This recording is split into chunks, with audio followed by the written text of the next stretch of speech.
and welcome back to Franklin Covey's weekly podcast on leadership with Scott Miller. That's me. I'm privileged each week to serve as your interviewer and host. I'm also the author of the 10-volume book series for HarperCollins called Master Mentors, Volume 1 and Volume 2, both out now, where each year I am honored to curate 30 of my sort of favorite, most influential interviews on this podcast with the permission of the guest and write a short, easy, breezy chapter about a single transformational insight they shared during the podcast, or sometimes even off air, because some of the good stuff happens in the metaphorical green room when we're building some rapport beforehand or debriefing afterhand. But with their permission, I'm privileged to have now featured 60 guests on our way to 10 volumes for a total of 300 mentors in the Master Mentors series, available in audio, digital, print, and video books by Lit Video. Pick up a copy of Master Mentors. Looking forward to releasing Volume 3 with 30 new mentors in the fall of 2023. Today's guest is the author of the book, Unreasonable Hospitality. You know him as literally a titan in the hospitality culinary industry, has founded, led, run, worked in, and developed multiple restaurant concepts. Well, we'll listen today. You know, one of my favorite interviews in this entire 5-year nearly series was with Colin Cowie. About a year ago, Colin Cowie, the famous entertaining expert, hospitality expert that talked in his book, The Gold Standard, around that service is the new luxury. And I think today's guest is going to repeat the fact that service and hospitality are actually two different things, and how can anybody listening and watching today, whether you're in marketing, advertising, operations, supply chain, sales, customer service, how you can make service and hospitality your differentiating advantage. His name is Will Guidara, and I told you he's joining us today from upward of New York City. His book is Unreasonable Hospitality. Will, welcome to On Leadership. Thank you so much, man. I'm really, really happy to be here.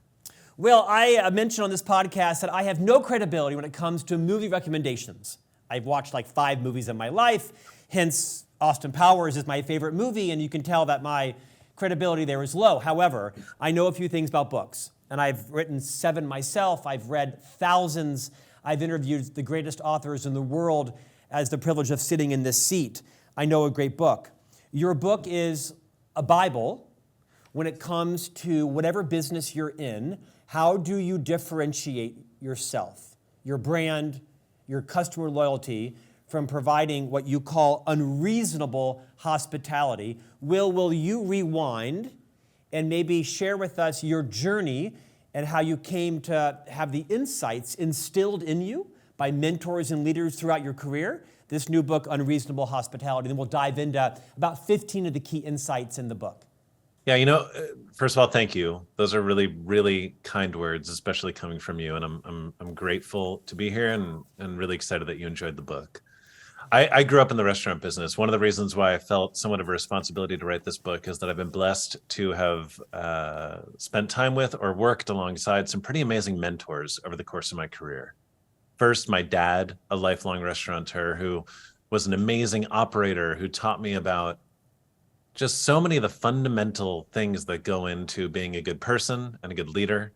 Spending time under Danny Meyer at Union Square Hospitality Group, who really gave me the foundation from which I built the culture of my company from that point forward. People like Wolfgang Puck, Daniel Boulud, my time at Cornell, spending time at the Museum of Modern Art, 11 Madison Park, so many different places where I was able to learn so many lessons that I wanted to turn around and share with the world.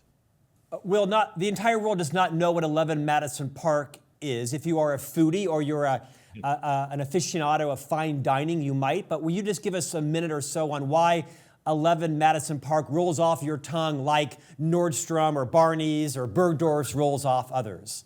So 11 Madison Park was the restaurant I owned for over a decade. It was a Danny Meyer restaurant, which I bought from him in 2006. But when I bought it, it was basically like a middling brasserie. It had 2 stars from the New York Times. By the time I sold it, though, at the beginning of 2020, we had been named the best restaurant in the world, along with all the other accolades a restaurant can receive. You know, the idea of one restaurant being the best in the world, let's just name it, that's kind of patently absurd.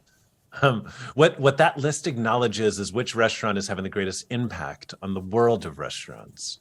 Many of the restaurants that topped that list before me did so by being relentless, by doing whatever it took, by being, well, unreasonable about perfecting and evolving the food that they served.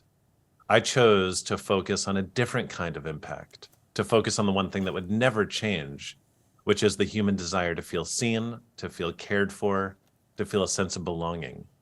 We got to be number one in the world by being just as unreasonable as all those chefs were about what they served, but to point that relentlessness towards how we served that food.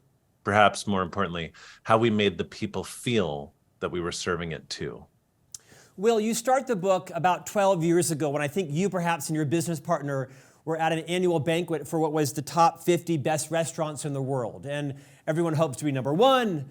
No one hopes to be number 50, although you'll take 50 because you get invited. Recreate that story in terms of how you were rated in that top 50 to where you ended. And you said it kind of casually as the best restaurant in the world 2 years ago. Yeah, so we went, that was our first year on the list. And when you go to that ceremony, you know you're on the list of the 50 best restaurants. You just don't know where on the list you stand until you get there, and they count from 50 down to 1. And I like to gamify everything. And so I started guessing based on where I was sitting, the seats were assigned, relative to where some of the greats were sitting, where we'd fall. I think I guessed number 35. My partner, always a bit more optimistic, guessed number 25. I'm sure there was some amount of like welcomes and thank you for comings before it started. But all I remember is them saying, and coming in at number 50, a new entry from New York City, 11 Madison Park. We had come in last place. My dad always says adversity is a terrible thing to waste, and I get it. I'm not absent perspective. We were one of the top 50 restaurants in the world, but in that room, we were last. And that caused a bit of a reckoning. We went through the stages of grief, really simmering on anger for a while before we got to acceptance. Recognizing that, listen, we were excellent. Our food was excellent. Our service was as close to technically perfect as possible. Our dining room was one of the most beautiful out there. And it was for that reasons we'd gotten onto the list, but we had not yet done anything impactful. When I was a kid, my dad gave me a paperweight. It's still on my desk today. It says, "What would you attempt to do if you knew you could not fail?" He always encouraged me to answer that question honestly, saying that many refuse to for fear if they say their most audacious goal out loud and fail to achieve it, they'll let themselves and those around them down. But if you don't have the confidence and conviction to say it out loud, you're unlikely to ever achieve it. That night over a bottle of whiskey at the hotel, after we left in embarrassment, coming in last place, I wrote on a cocktail napkin, "We will be number one in the world."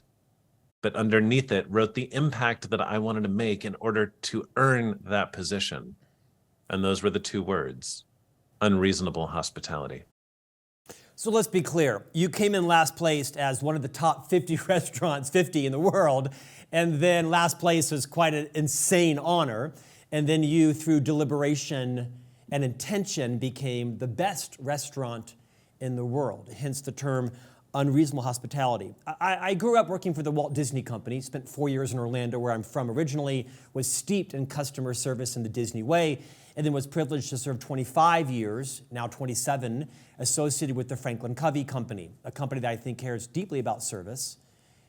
And your book is a manifesto, if you will, for how do you create remarkable hospitality. I think it's a book that every sales leader should be reading to make sure that their customer-facing team, their non-customer-facing team, reads, because you spend as much time talking about serving customers as you do serving each other, right? In the words of Hort Schulze, who we've interviewed, ladies and gentlemen serving ladies and gentlemen. And we're going to talk about some of those principles. Your book is a masterpiece in hospitality. It's also a very tender book, although you dedicate it to your father. The opening really is very touching about your mother and your mother's health and your mother's passing and your time at Cornell Hospitality. Will you take a few minutes and talk about your mother's struggle, her legacy, and also the impact she had on your early life? Yeah. My mother and my dad were both in hospitality. Although my dad was running restaurant companies, my mom was a flight attendant for American Airlines. But this is back in the day when that was a job that commanded serious pride. She took her work very seriously. She derived significant and genuine pleasure out of serving other people. But then when I was 4, through a couple of things that happened at work where she made some mistakes, she went to the doctor and eventually came to discover that she had been diagnosed with brain cancer. They operated on her, but the radiation treatment that they used during the operation was very unrefined at that point, and the radiation damage that ensued incrementally over the years to follow rendered her into a quadriplegic by the time I was about 10 or so. She was only given a few years to live. She lived until mere hours after I graduated from college. Proof to me that you can actually talk things into existence. But man, listen, if I could go back in time and make it such that my mom never had cancer, obviously I would, though I can't help but recognize that her condition made me the person I am. I don't think it's possible to know how to give hospitality until you first know how good it feels to receive it, and 2, until you've known how good it feels to give it. And my dad, watching him respond to my mother, he worked restaurant hours, 14, 15 hours a day, but still every single day woke up, got my mother out of bed, put her in a wheelchair, showered her, got her ready, fed her breakfast, went to work, came back 15 hours later, did the whole thing in reverse, and still had time to be a good dad to me. I watched with awe at the amazing way in which he served his family during the most adverse time. And I wanted to turn around and be able to serve others like that over the course of my life. But in addition, it was a team. I had no choice but to serve my mother.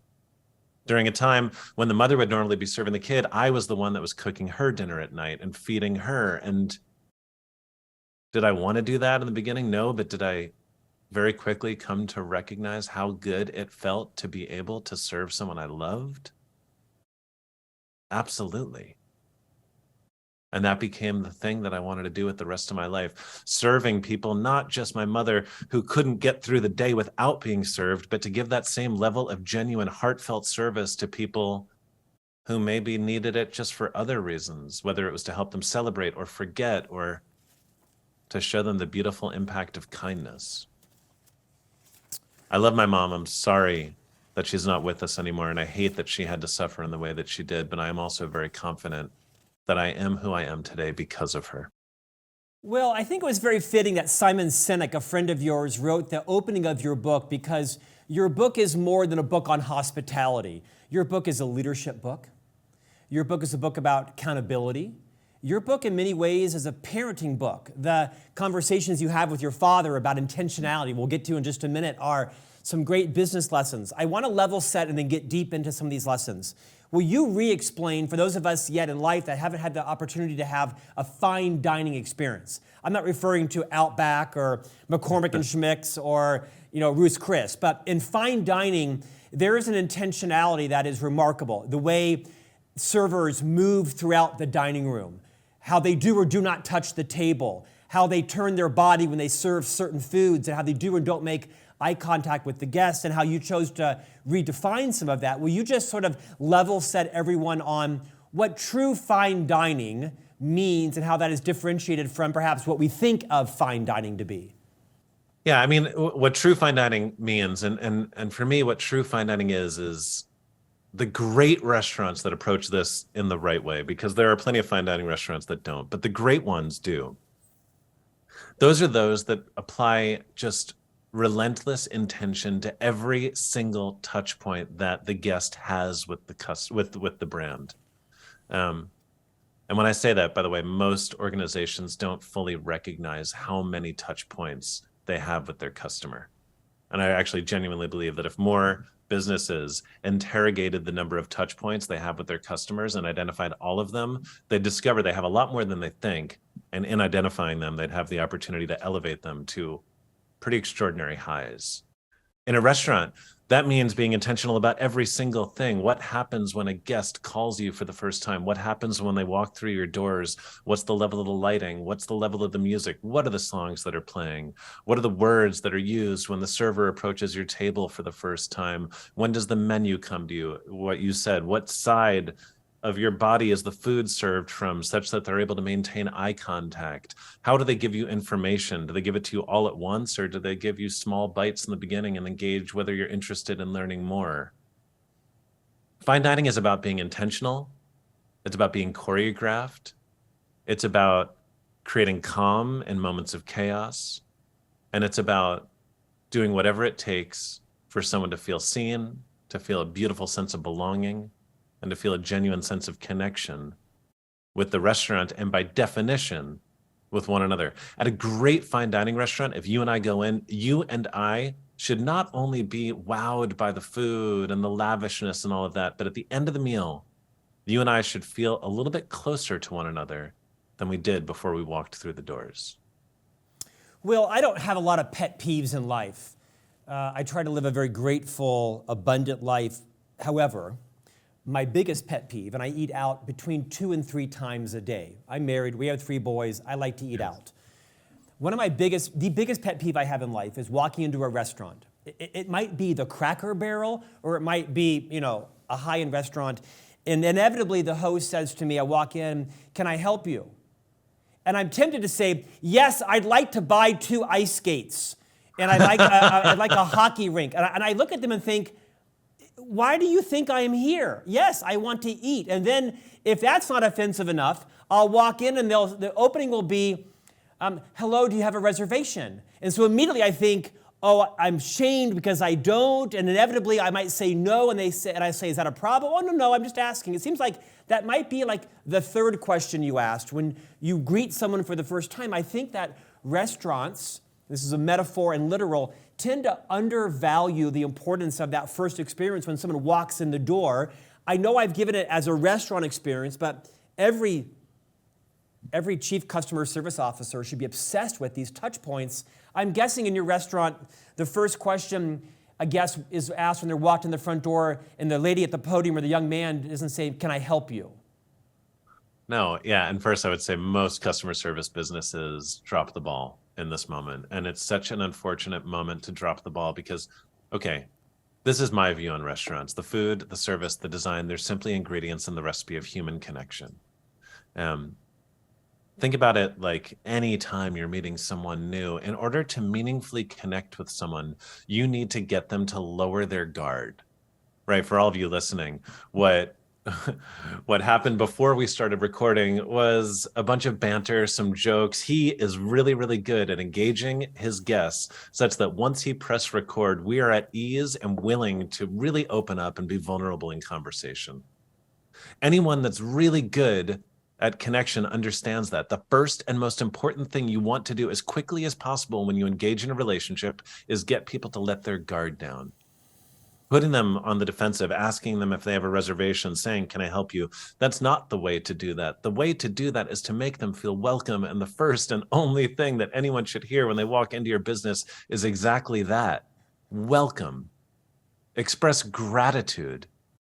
How many times in customer service do we walk into an environment and the person we talk to first makes us feel like they're annoyed that we're there, or similarly makes us feel like we should feel lucky to be there?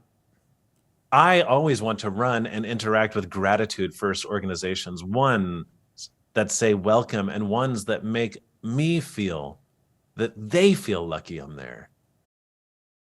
You described many high-end retailers and jewelers up and down Madison Avenue in New York City. I walk in ready to buy my wife a extraordinary Christmas gift, ready to spend, right? My annual Christmas savings.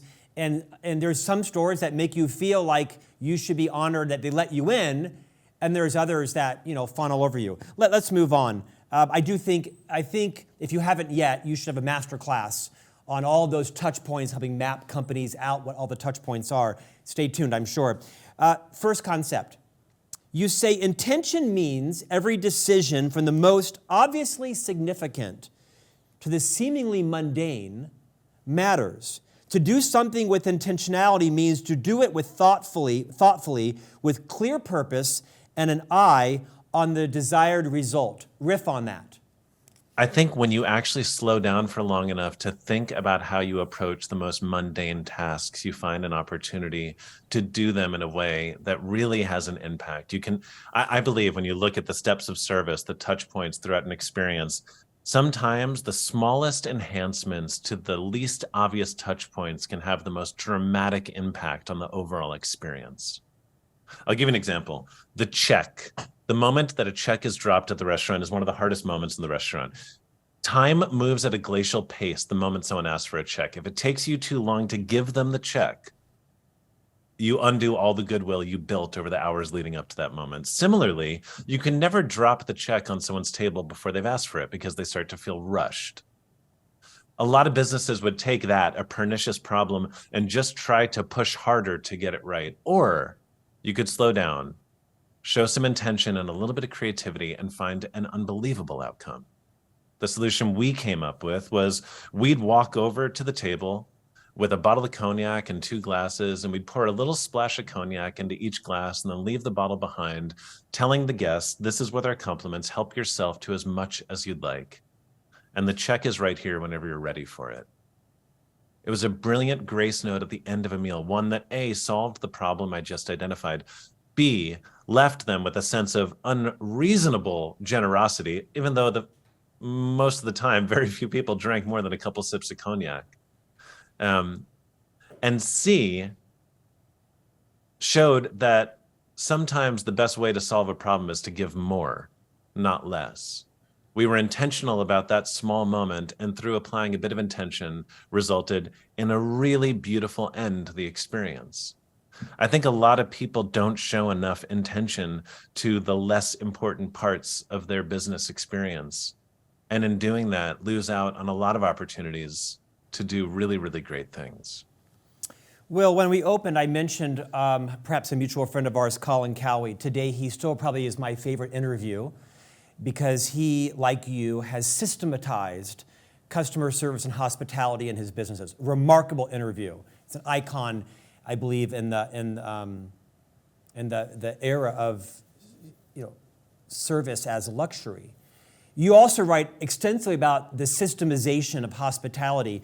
Will you share the parking meter story and maybe explain to everyone why that can be replicated in their own business regardless of what industry they're in?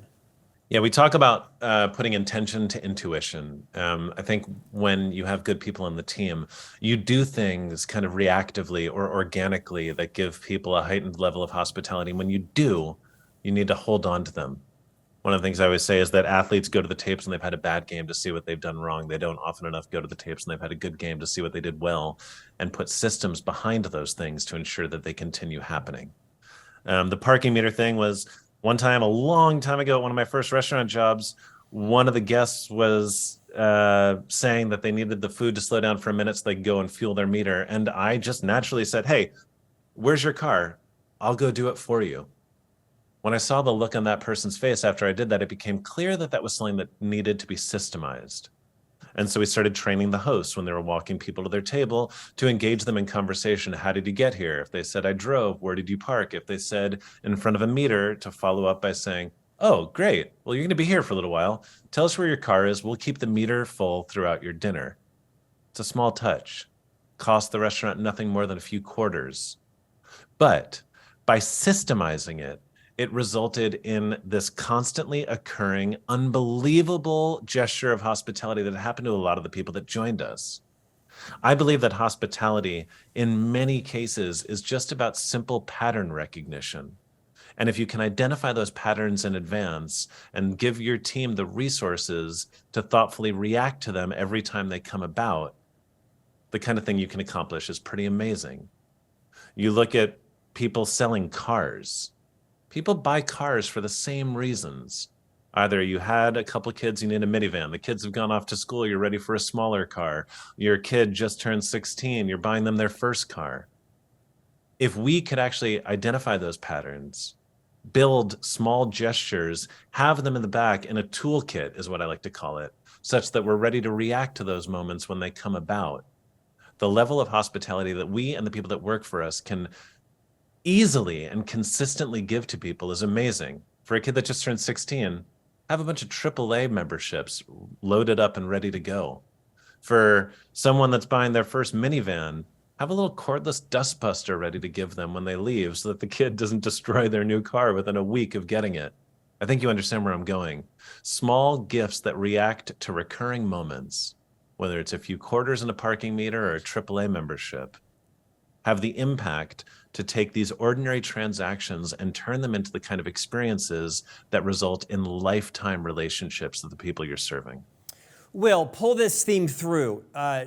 Talk about the 95-5 concept and how it relates to gelato spoons. So I have a thing called the rule of 95-5.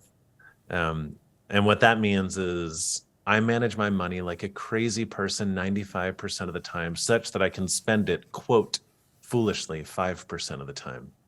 But I say quote foolishly because I don't think it's foolish at all. I think it's in that last 5% spending money in a way that other people would consider foolish, that you actually create the kind of lasting memories that really transform your brand from good to great. The reason other people consider them foolish is because some things are hard to put a return on. There's that old adage, what gets measured gets managed. A lot of the times the grace notes around hospitality are hard to measure, but that doesn't mean they matter less. In fact, many times it means they matter more. You're talking about the spoon I got when I did this gelato card at the Museum of Modern Art. It was my grace note in the experience. Everyone, when you went to any of these gelato cards, they had these cheap little plastic spoons. I indulged in something iconic and really beautiful and disgustingly expensive because I believed that small note transformed the entire experience and took it over the top. But it goes further than that. The quarters I just talked about are the 5%. That AAA membership is the 5%. And that 5% got an extra workout at 11 Madison Park once we started doing this dream weaving concept, which is the thing that ultimately made us number one. But the only way you're allowed to spend that 5% foolishly is when you're really disciplined in how you manage your money the other 95% of the time. Will, it might sound like I'm pandering to you, but I have some credibility when it comes to reading and writing and publishing books. Your book is a book on hospitality. Your book is a book on anticipation. In sort of, we're going to get back to the word grace notes. You've used it several times. Your book is a leadership book. It's a parenting book. But honestly, I think above all that, it's a career book. Because I think the best part of your entire book is you talk about this difference, and it's an industry-specific term. You call it, I think, the two types of restaurants that you manage. It's when you went back kind of behind the scenes. Yeah, restaurant smart versus corporate smart. Restaurant smart versus corporate smart. You took a bit of a zigzag in your career. I loved the relationship you have with your dad. I have 3 young sons that are 8, 10, and 12 with my wife. And I've taken a lot of parenting advice because I want to be the dad that your dad was to you. Will you talk about the difference between being restaurant smart and being corporate smart? Because although it is industry specific, it has enormous value in everyone's career. Yeah, so I was working for Danny Meyer, one of the great restaurateurs in America, if not the world. And I loved it there. And my dad ultimately made me quit to go work with a different company called Restaurant Associates. And the reason he did was because he wanted to make sure that as I was evolving through my career, not only was I working every position from the ground up, his thesis was always that if I hadn't spent time in every single position of the people I would one day manage, that I wouldn't have the amount of empathy required to be the leader he wanted me to be. But he also wanted me to make sure that I was working and learning from different types of companies. The difference between restaurant and smart and corporate smart is basically where their highest paid people are. In restaurant smart companies, and by the way, we can say unit smart, right? Any customer service organization that has a corporate office and then units that have the frontline employees working inside of them. If the highest paid people are in the units, in the restaurants, then there's going to be a greater sense of ownership and creativity, and the guest experience is going to be better. In a corporate smart restaurant where the highest paid people work in the corporate office and therefore a lot of the autonomy exists in the corporate office, you're going to have better controls, better profitability. They're going to be better businesses.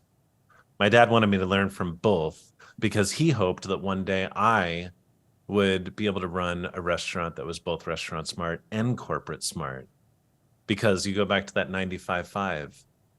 The only reason I was able to have the best restaurant in the world was because I also understood how to make it a good business. I was able to earn enough money that I could splurge on the things that took the experience and transcended it to a place that no one else had ever brought it to. But that doesn't happen if you show just as much excitement and creativity and discipline about the business as you are the creative elements of the experience. Well, anybody who's looking to build their career like you built yours, your book is a playbook. In today's society, we hear a lot about portfolio careers, where people want to work somewhere for 18 months and 24 months and 1 year and 2 years. When I was raised, you would have been a pariah. Now that's very natural. Yes. Loyalty is a dubious term, right? When it comes to being loyal to an organization for multiple decades and you feel like they weren't loyal to you because there's a cost-cutting activity or a merger and acquisition or whatever it is. I believe it was in your transition from your career at the Metropolitan Museum of Modern Art, where you were invited to come over to Madison, and you were struggling with that. You really wanted to work at Shake Shack, of all places. Yeah. And there's some great stories about Shake Shack, but I think the best line in the entire book might be, if you want them to be there for you when you need them, then you need to be there for them when they need you. Would you unpack that story and teach that lesson?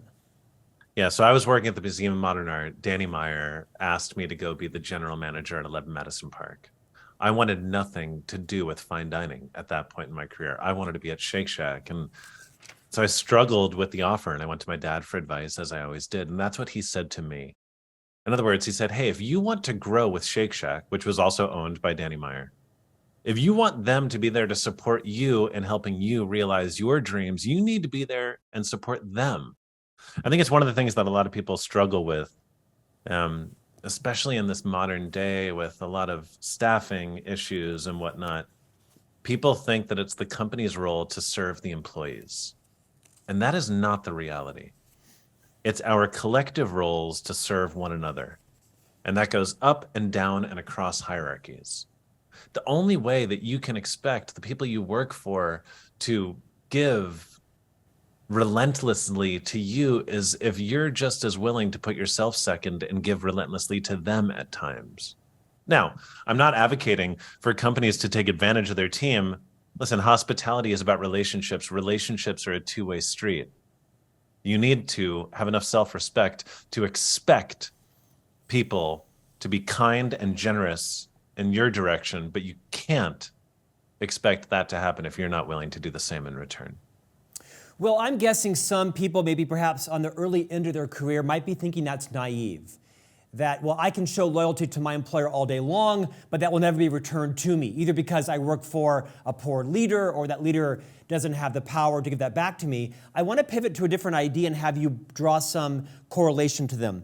You write further into the book, as you're giving some great leadership advice, every manager lives with a fantasy that their team can read their mind. And you say that in the context of praise in public and provide correcting feedback in private. I'm guessing you might say it's also important for individuals to own their career and perhaps say to their leader, hey, I'd like to give you the next 18 months all in exchange, could you be helpful in helping me live this dream or that dream? You can't just expect that your leader knows you're being loyal to them. You might have to actually put it into words that you are doing your best to show loyalty and you hope it'll be returned. How would you advise on that?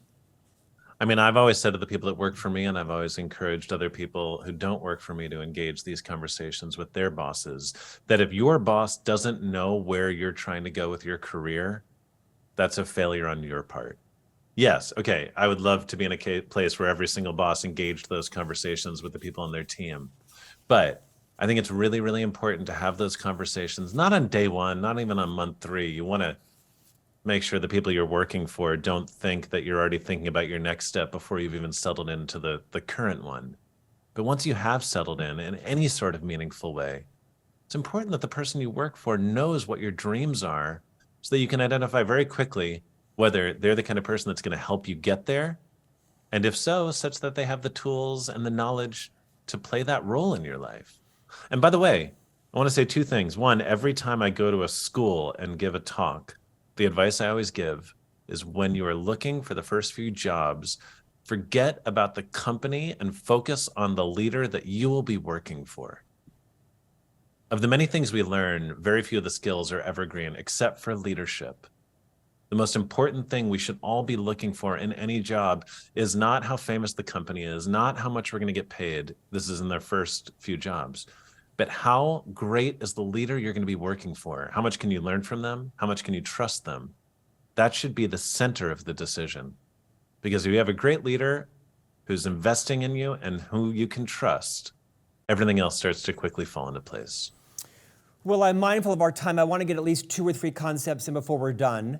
I'd like to talk about the role of an expediter in a fine dining restaurant, because I found it fascinating how you described that role, how integral that role is to the timing and the experience that someone has. And I want you to back into this quote. A leader's responsibility is to identify the strengths of the people on their team, no matter how buried those strengths might be. And you have a great story to tell about how that came to life with someone moving into the role of expediter. First, start with, and don't shortchange this, what does an expediter do? The expediter is the person in the kitchen that is effectively air traffic control between the kitchen and the dining room. So you think about it, especially in a fine dining restaurant where people are having 4 or 5, 6-course menus, and call it 30 tables. That's a lot of plates that's coming out of the kitchen and needs to get to the dining room. It takes someone with surgical precision and unbelievable organization to make sure that every plate gets to the right person at the right table within the right amount of time. They're managing not only the entire team of cooks that are cooking the food, but also the team of servers that need to make sure that the right food is getting to the right place. The expediter in a fine dining restaurant is one of the hardest jobs on the entire team. The quote about finding the buried strengths of the people on your team is an important one. I think every leader has an obligation to spend enough time getting to know the people on their team such that they can identify their strengths and put them in a position that they can be the most successful. One of the things that everyone's complaining about right now is how hard it is to hire and staff their organizations. And how many times do we let someone go from the team because they're not doing a good job in the role they're in? I would go so far as to say that half of the people we let go because they're not successful in the role they're playing in that moment could have been remarkably successful in a different role if we got to know them well enough to know where else in the organization they could find success. This guy named Eleazar Cervantes, who was a food runner at our restaurant, was not a great food runner. He wasn't passionate about food or the hundreds of ingredients that people needed to learn to thoughtfully explain every single one of the dishes. But the more time I spent with him, the more I got to learn that he was a really great leader, unbelievably organized. And when given a bit of responsibility, he owned it. And so rather than firing him, like a lot of my colleagues wanted to at the time, I moved him into that important role of expediter. People thought I was crazy taking someone that wasn't succeeding in one role and moving them into arguably a more important role. But once he was in that role, he flourished to the point that he became one of the most important people in the restaurant for the next decade. When someone is not succeeding, we have 2 roles. Try to invest in them to make them succeed in the role they're in, but also get to know them well enough to identify whether they're in the role they're meant to be in.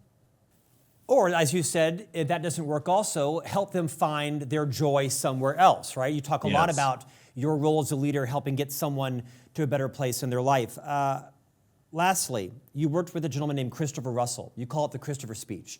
And actually, it took me off guard because you wanted to give this speech several times as you were promoted, but you didn't think you were ready for it. You didn't have the credibility, the rapport, the trust with your team, and you delayed giving this speech until the time was right. but this is the speech, you call it the Christopher speech. This is a general manager of a restaurant gathering his or her team together, and this is what he says. I'm so excited to be here. I believe in and love this restaurant with all my heart. I'm also clear about what my job is, which is to do what's best for the restaurant, not to do what's best for any of you. More often than not, what's best for the restaurant will include doing what's best for you.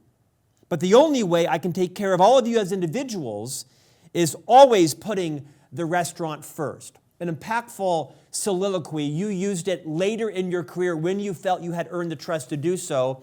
Unpack the power of that mindset. You know, I think that these days, people are prioritizing things incorrectly based on the best motivations, but in doing so, kind of selling everybody short. Listen, we all want to be great leaders. We want to support and take care of the people on our team. We want to be kind. We want to be generous. But people forget that if you don't prioritize the organization as a whole always, then you'll never have the capacity to support any of the people within it. What I loved about that speech, and this is a mark of a great leader, was that he was setting very, very clear expectations at the beginning of his tenure in that role to his entire team about how he would make decisions. I think it's one of the best things you can do as a leader. Obviously, be consistent, but tell people in advance what they can expect for you and then be consistent in living up to those expectations. I was inspired by it. He not only set expectations, but he told the people on his team how he would navigate through decisions. When you remove people feeling surprised by your decision-making, people can certainly disagree, but they can never say that you defied expectations or did something unjust because you set very clear expectations up front. You know, this book is a hospitality book. And so I think when a lot of people pick it up, they think it's just going to be about doing fun, cool things for other people. But what it really is me trying to do is talk about how you build a foundation through intention, through systems, through management, through leadership, such that the team collectively can be unleashed in their most fully realized way to bestow incredible graciousness on the people they serve, and then by definition, one another as well. Because when you set that foundation and you can give your team the permission and the resources to be creative about coming up with amazing ways and how they're serving other people, I think it's the thing that transforms an organization. You know, the US used to be a manufacturing economy. Now it's a service economy. I believe it's becoming a hospitality economy because I don't think making good products is enough anymore. I don't think serving them efficiently is enough anymore. I think it's now about how we make one another feel that matters most of all. And that's what I tried to get across in this book. Will, on my last question, your dog finally gave up and jumped on the sofa and fell asleep. So I'll end this interview with this last question. Your dog needs a walk. My executive assistant. That's my executive assistant. Will, you've dropped this phrase several times in the last 40 plus minutes called grace notes. And usually it was attached to something extraordinary, but consequential, but kind of insignificant of effort. It just took care. Explain to us the importance of integrating grace notes into our life. You know, it's the little things that matter. I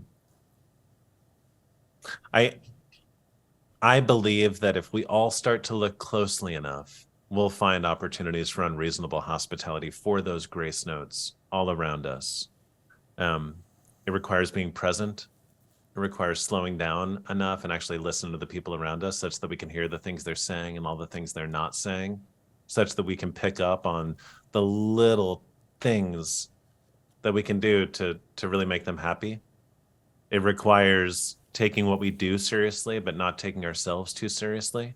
I think far too many customer service businesses focus so much on building these perfect brands that they let these self-imposed standards get in the way of them doing the things that will make other people happy. And it requires the acknowledgement That if the goal is genuine hospitality, if the goal is to make people feel genuinely seen, then one size fits one.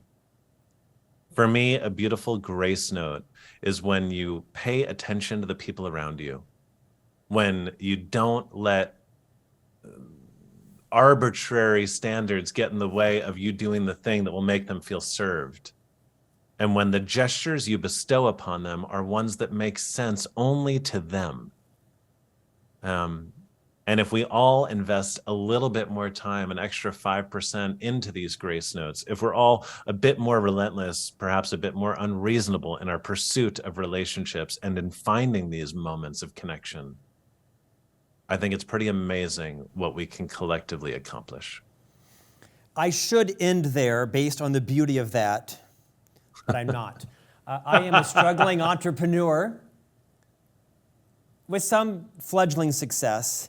And I think the biggest concept, the most impactful concept I'm taking away from your book, other than the time when I read the opening and I cried about your story about your mom.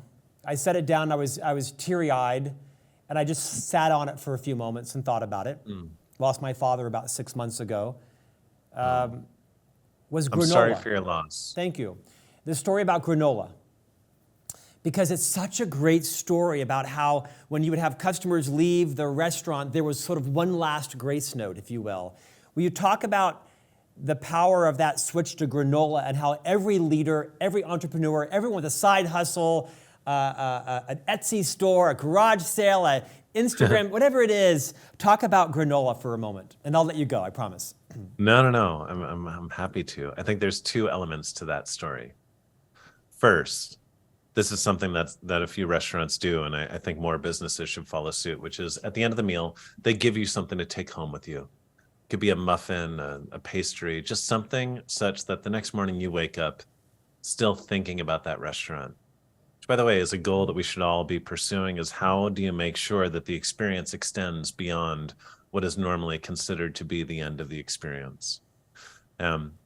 When I got to 11 Madison Park, the thing that we were serving to people was a cannelé. If you're not familiar with what that is, I'm not surprised. It's not that famous. It's a really technically challenging pastry to make.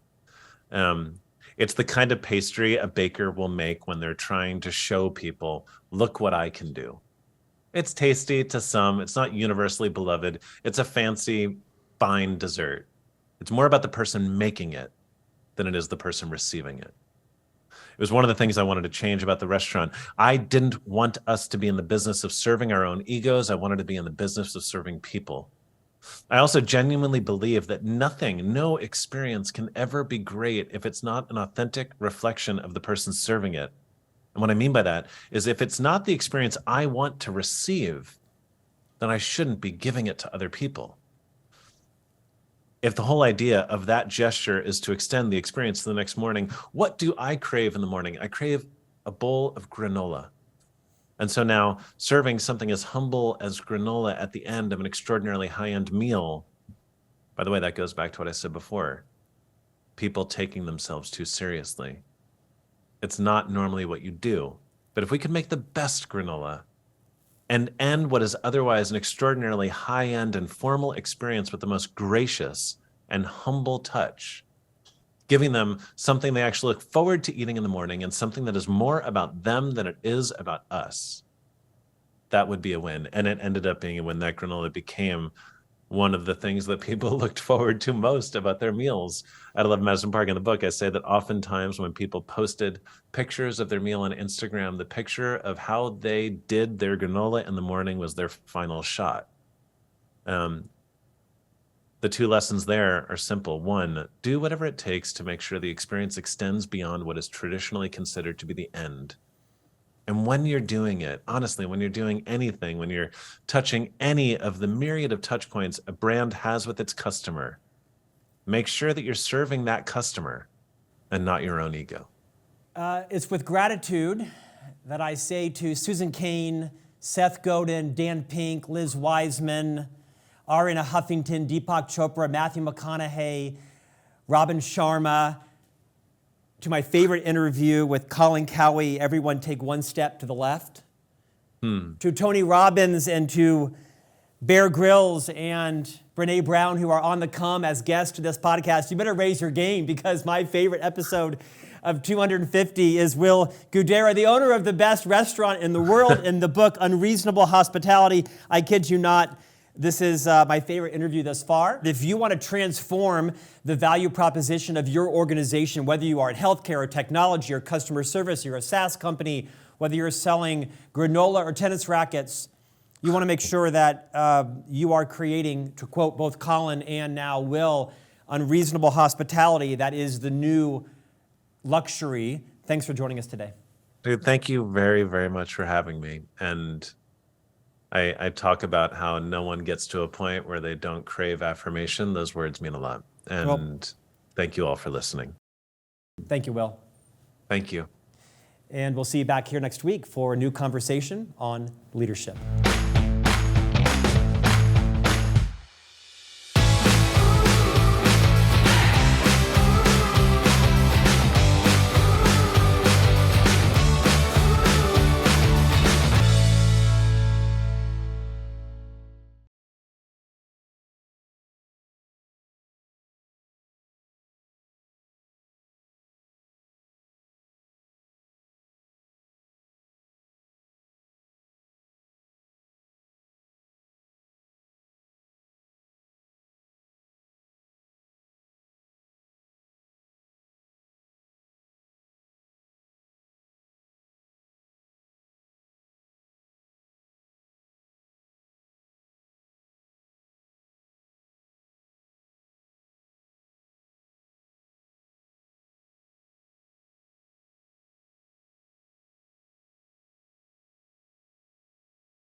It's with gratitude that I say to Susan Cain, Seth Godin, Dan Pink, Liz Wiseman, Ariana Huffington, Deepak Chopra, Matthew McConaughey, Robin Sharma, to my favorite interview with Colin Cowie, everyone take one step to the left, to Tony Robbins and to Bear Grylls and Brene Brown, who are on the come as guests to this podcast. You better raise your game, because my favorite episode of 250 is Will Guidara, the owner of the best restaurant in the world, in the book Unreasonable Hospitality. I kid you not, this is my favorite interview thus far, and I've got a few comparables. So, Will, thanks for your time today. Dude, thank you very, very much for having me. And I talk about how no one gets to a point where they don't crave affirmation. Those words mean a lot. And thank you all for listening. Well deserved. If you want to transform the value proposition of your organization, whether you are in healthcare or technology or customer service, you're a SaaS company, whether you're selling granola or tennis rackets, you want to make sure that you are creating, to quote both Colin and now Will, unreasonable hospitality. That is the new luxury. Thanks for joining us today. Read this book. Phenomenal. Thank you, Will. Thank you. And we'll see you back here next week for a new conversation on leadership.